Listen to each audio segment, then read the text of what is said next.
नमस्कार दोस्तों, मैं विकास कुमार करगा आप सबों को बिहार लोक सेवा आयोग की जो प्रारंभिक परीक्षा है जिसमें 150 प्रश्न पूछे जाते हैं, उसे कैसे पास किया जाए, किस प्रकार से 150 प्रश्न में अच्छे से अच्छा स्कोर किया जाए, इसके लिए एक बेहतर रणनीति की ज़रूरत है। क्योंकि इस परीक्षा को पास करने के लिए बिना बेहतर रणनीति के कुछ भी संभव नहीं है। तो सवाल उठता है कि किस प्रकार की बेहतर रणनीति बनाई जाए। तो सर्वप्रथम हमें इसका सिलेबस को देखना ज़रूरी है कि बीपीएससी का सिलेबस क्या है, और दूसरा है कि प्रीवियस ईयर के प्रश्न बिहार लोक सेवा आयोग में किस तरह के पूछे गए हैं और किन विषयों से कितने प्रश्न पूछे गए हैं, कमोबेश इसके स्वरूप को समझने के लिए काफ़ी है। तो हमें बिहार लोक सेवा आयोग के द्वारा जो निरंतर परीक्षाएं ली गई है, उसके प्रारंभिक परीक्षा के प्रश्न का गहनतापूर्वक समीक्षा आवश्यक है और यह समझना जरूरी है कि उसमें किस विषय से कितने प्रश्न पूछे जा रहे हैं। दोस्तों, तो सर्वप्रथम हमें इतिहास विषय को देखना होगा, क्योंकि अगर हम प्रारंभिक परीक्षा के प्रश्न के स्वरूप को समझें तो इतिहास विषय से कम 35 से 40 प्रश्न पूछे जा रहे हैं, संविधान से 5 या 10 प्रश्न पूछे जाते हैं, अर्थव्यवस्था से 15 से 20 प्रश्न पूछे जाते हैं, करेंट अफेयर्स से लगभग 30 से 35 प्रश्न पूछे जाते हैं, इसके अलावा गणित से 10 प्रश्न पूछे जाते हैं। तो इस तरह से साइंस से भी लगभग 25 से 30 प्रश्न पूछे जाते हैं वगैरह वगैरह। तो इन चीज़ों को समझने के उपरांत हमारी रणनीति यह होनी चाहिए कि किस प्रकार से हम तैयारी करें ताकि प्रारंभिक परीक्षा पास की जा सके। तो सवाल उठता है कि बहुत सारे स्टूडेंट जिनकी रुचि जिन विषयों में है उन्हें उसे आधार बनाना आवश्यक है, लेकिन इतिहास चूँकि 35 से 40 प्रश्न पूछे जाते हैं, तो इतिहास विषय को अच्छे से समझना और उस पर अपनी पकड़ बनाना निहायत ही आवश्यक है।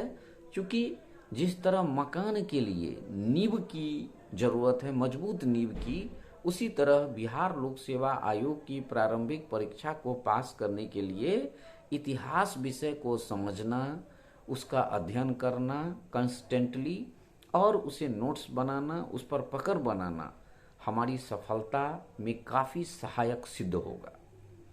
तो दोस्तों, हम समझ लें कि आखिर इतिहास विषय से क्या क्या प्रश्न पूछे जाते हैं। तो हम पहले जान लें कि इतिहास विषय में प्राचीन भारत का इतिहास, मध्यकालीन भारत का इतिहास और आधुनिक भारत का इतिहास से संबंधित प्रश्न पूछे जाते हैं। अब सवाल उठता है कि किस किस लेखकों का, राइटर का इतिहास विषय के लिए किताबें पढ़ी जाए। तो मेरा मानना है कि सर्वप्रथम एनसीईआरटी का 6 to 10 का बुक पढ़ना चाहिए, साथ ही प्रतियोगिता दर्पण का किताब पढ़ना आवश्यक है। इसके अलावा प्राचीन भारत के इतिहास हेतु झा और माली के साथ अगर एक और किताब ले लें तो हमें निश्चित रूप से अच्छे अध्ययन की ओर अग्रसर हो जाएंगे।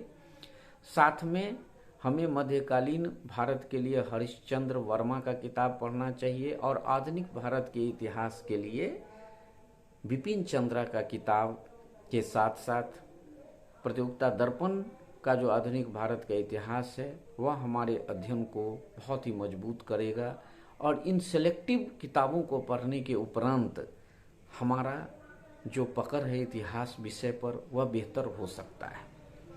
अगर हम प्राचीन भारत के इतिहास को देखें तो प्राचीन भारत के इतिहास में हड़प्पा सभ्यता, वैदिक सभ्यता, मौर्य काल, गुप्त काल, कम से कम इतना अध्ययन आवश्यक है। और इसके सबसे पूर्व में अगर महाजन पद वगैरह हैं तो उसका अध्ययन भी आवश्यक है।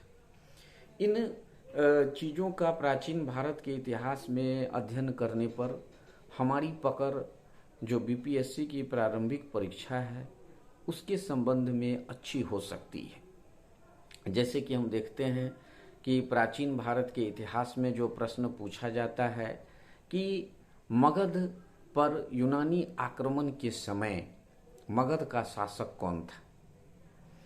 गुप्त काल की स्थापना किसने की, और हम देखते हैं कि महाजन पद में यह पूछा जाता है कि हर्यक वंश के संस्थापक कौन थे या उसके अंतिम शासक कौन थे।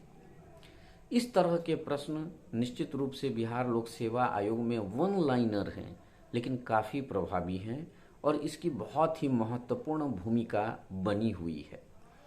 दोस्तों, यह उतना आसान नहीं है। इसके अलावा जो भी महाजन पद है, जैसे हम जानते हैं कि मगध की राजधानी पाटलिपुत्र है, अंग की राजधानी चंपा है, वगैरह वगैरह जो चीज़ हैं उस पर हमारी पकड़ होना निहायत ही आवश्यक है। इसके अलावा हम देखते हैं कि बुद्ध का जो काल है, बौद्ध धर्म है, उसके जो उपदेश हैं उसमें त्रिरत्न हैं। बुद्ध धर्म को आगे बढ़ाने में किन किन शासकों का योगदान है। उसी तरह जैन धर्म है, जैन धर्म के स्थापना से लेके उसके उपदेश, उस धर्म को आगे बढ़ाने में किन किन महत्वपूर्ण शासकों की भूमिका है। इन सारी चीज़ों पर हमारा नियंत्रण होना चाहिए, हमारा अध्ययन बरकरार रहना चाहिए और निरंतर अध्ययन होना चाहिए।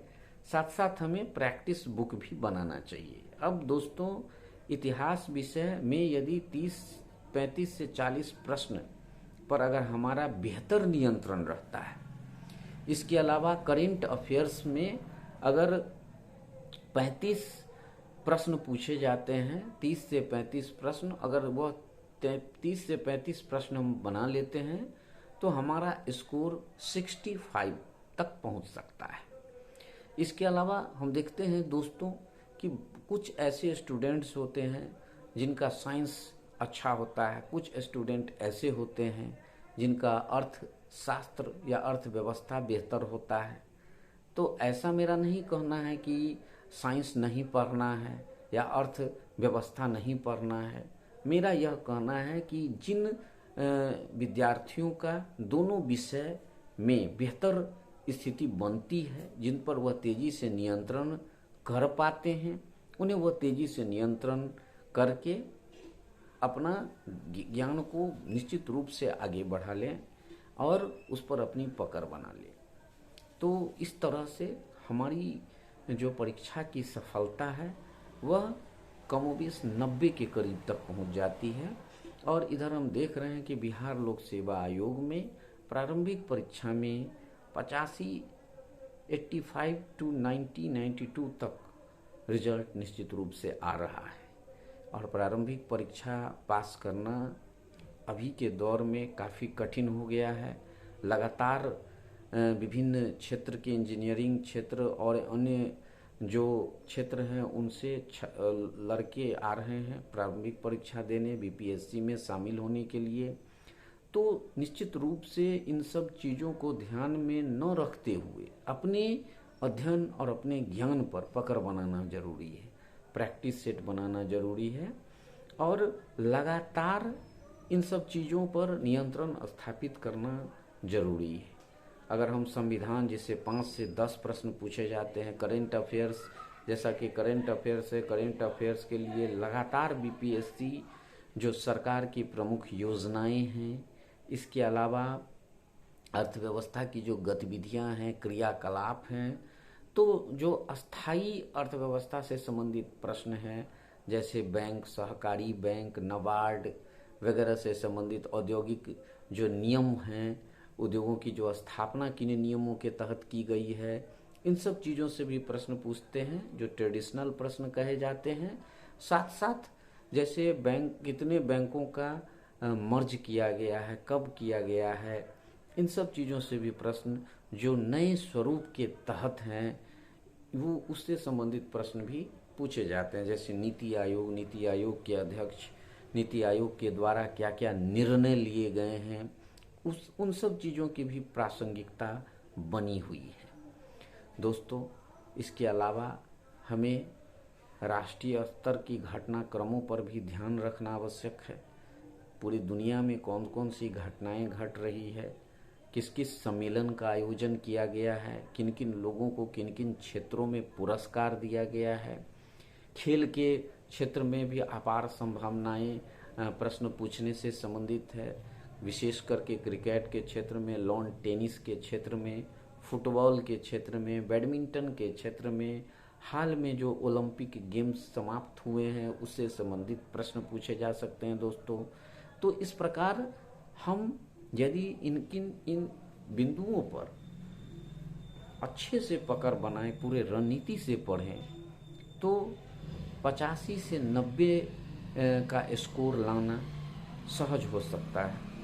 इसके लिए बिल्कुल ही किसी कोचिंग या किसी भी चीज़ से बहुत अधिक लगाव की ज़रूरत नहीं है। सेल्फ स्टडी काफ़ी निर्णायक भूमिका में है और आज के डेट में बहुत सारे लोग तैयारी कर रहे हैं, तो हमें अपनी तैयारी पर ध्यान देने की ज़रूरत है और सेलेक्टिव बुक पढ़ने की ज़रूरत है। बहुत पढ़ने से ज़्यादा अच्छा है कि हमें क्या पढ़ना है, इन सब चीज़ों को ध्यान देना ज़रूरी है दोस्तों।